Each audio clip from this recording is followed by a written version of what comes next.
Muy buenos días, el tema de hoy es el que permanece. Vamos al libro de 1 de Juan, capítulo 3, 6 al 9. Todo aquel que permanece en él no peca.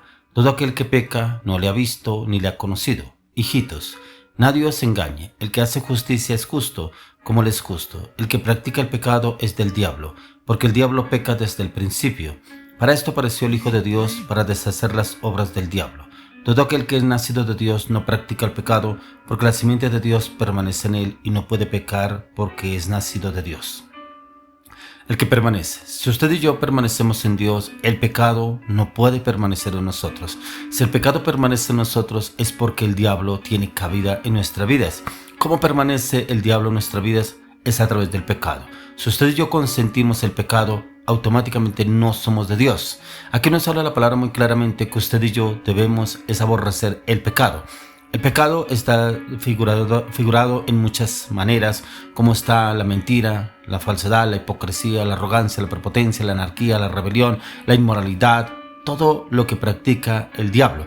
Ahí está, es el enemigo, no está Dios. Por eso dice, todo aquel que permanece en él no peca. Todo aquel que peca no le ha visto ni le ha conocido. Si usted y yo conocemos de Jesús, el pecado no debe morar en nosotros. Claro, el enemigo anda como león rugiente buscando a quien devorar, pero en usted y en mí está en permanecer. ¿En permanecer en cómo?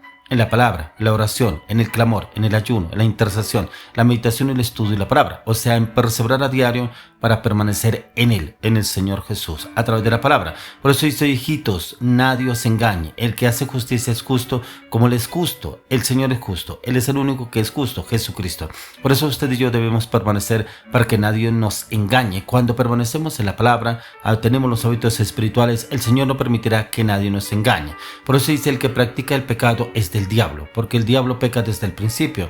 Para esto apareció el Hijo de Dios, para deshacer las obras del diablo. Recuerde que antes nosotros andábamos en el pecado, éramos hijos del diablo. ¿Por qué? Porque andábamos en la inmoralidad, andábamos en lo que no era de Dios. Por eso apareció el Hijo de Dios, para deshacer las obras del diablo, para que usted y yo andemos en luz, no en tinieblas, porque el Señor nos rescató de las tinieblas a su luz admirable, y es para que andemos en su luz, en su firmeza, en su convicción, en su determinación a diario. Por eso debemos perseverar y ser constantes a diario en los estudios de la palabra, en la oración, el clamor y el ayuno. Por eso, cuando usted y yo hacemos esa meditación en la palabra, cuando realmente nos sometemos a Dios, cuando realmente miramos y buscamos y dependemos del Señor en todo momento, en todo lugar, el enemigo tendrá que huir, porque no encuentra cabida en nuestras vidas. Por eso dice, todo aquel que es nacido de Dios no practica el pecado, porque la simiente de Dios permanece en él, y no puede pecar porque es nacido de Dios.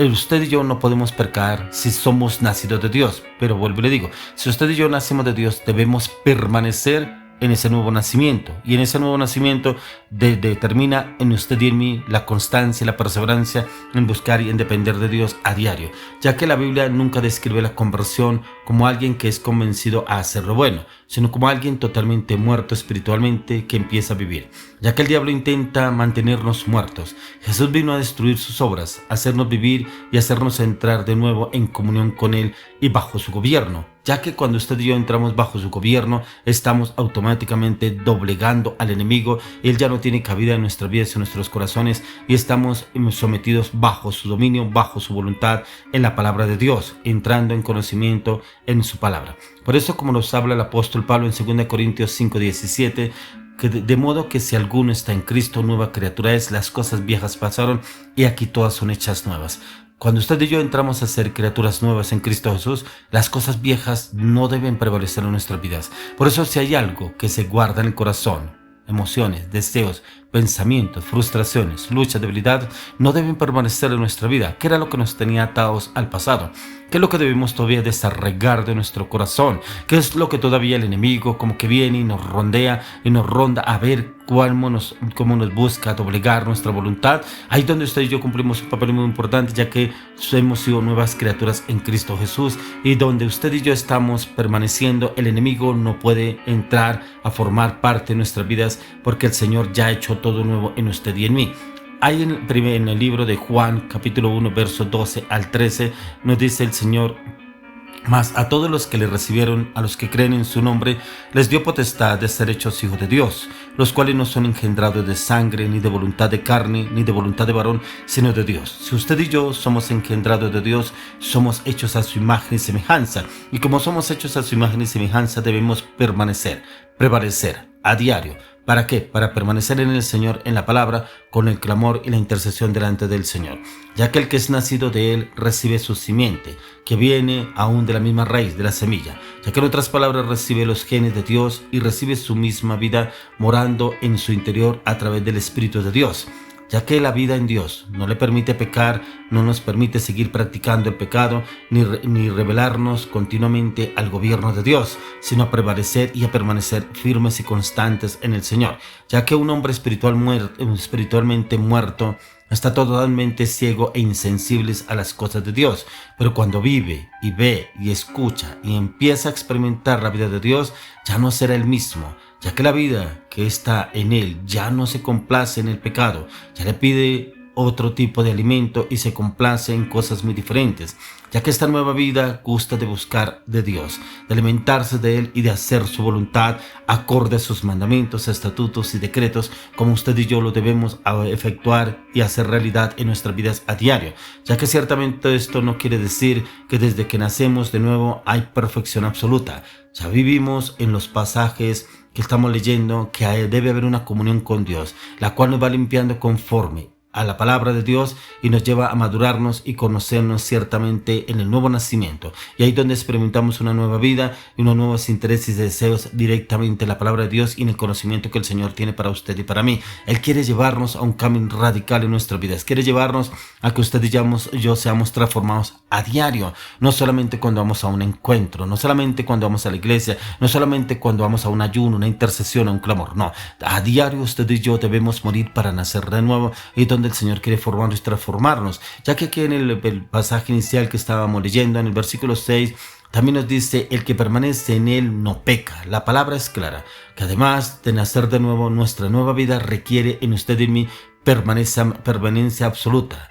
Ya que recibimos esta nueva vida, pero en nosotros no está la fuente de esta nueva vida. Esta solo procede de Dios y fluye a nosotros continuamente por la comunión que usted y yo tenemos con el Padre, con el Hijo y con el Espíritu Santo. Ya que el mismo apóstol Juan cita las palabras del Señor en su Evangelio cuando nos ilustra la relación de permanencia con el Señor. Esta relación de permanencia usted y yo la debemos tener a diario. Esa relación de permanencia debe estar en usted y en mí. Por eso lo dice en Juan 15, 14 al 6. Dice: permaneced en mí, yo en vosotros, como el sarmiento no puede dar fruto por sí mismo si no permanece la vid. Así tampoco vosotros, si no permanecéis en mí. Yo soy la vid, vosotros los pámpanos. El que permanece en mí y yo en él, ese da fruto, da mucho fruto, porque separados de mí nada podéis hacer. Si alguno no permanece en mí, es esclavo. El esclavo es echado fuera como un sarmiento y se seca, y los recogen y los echan al fuego y se queman. Si usted y yo permanecemos en el Señor, debemos permanecer en la vid. La vid es Jesucristo, y la vid es la palabra, es el conocimiento, la revelación del Señor, en la cual Él nos da esa revelación, ese entendimiento, ese conocimiento a diario.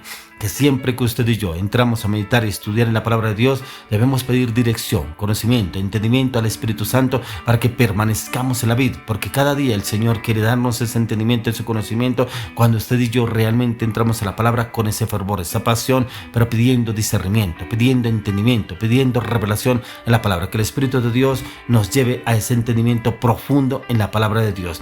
Por eso la palabra de Dios hoy se llama el que permanece. Así como usted y yo permanecíamos antes en el pecado, cuando permanecíamos con el enemigo, cuando permanecíamos en el vicio, en el alcoholismo, la drogadicción, la inmoralidad sexual, en la mentira, la falsedad, la hipocresía, hoy debemos perseverar en permanecer en el Señor.